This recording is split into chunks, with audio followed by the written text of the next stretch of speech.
বাংলাদেশে যে কয়টা মানুষকে, যে মানুষগুলোকে আমি ঈর্ষা করি, হিংসা করি না, মানে ঈর্ষা আর হিংসা বুঝেন তো? একটা হলো হাসাদ, একটা হচ্ছে গিপ্তা। গিপ্তা মানে হচ্ছে যে ভালো কাজ দেখা, যে আল্লাহ যদি এই কাজটা করার তৌফিক আমারও দিত, এই লোকটাকে আল্লাহ এত বড় নিয়ামত দিয়েছেন, এই নিয়ামত যদি আল্লাহ আমারও দিত।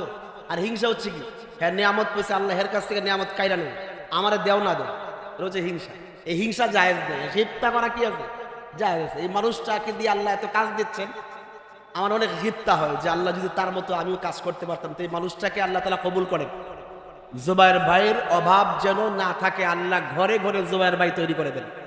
তো মাওলানার যেহেতু আরেকটা প্রোগ্রাম আছে, এক জায়গা থেকে আসছেন, এই জন্য আমি যদি সময় পাই তাহলে সামনে আর 5 মিনিট কথা বলবো পরে। এখন আমাদের সামনে গুরুত্বপূর্ণ কথা বলবেন হযরত মাওলানা বিশিষ্ট দাঈ মুফতি জুবায়ের আহমদ সাহেব দামাত বারাকাতুহু।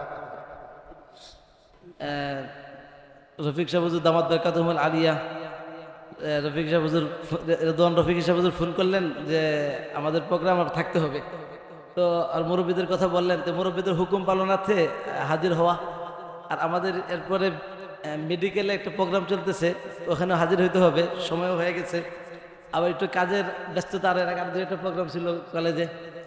এখন শুধু হুকুম পালনার্থে শুধু সবক শোনানো,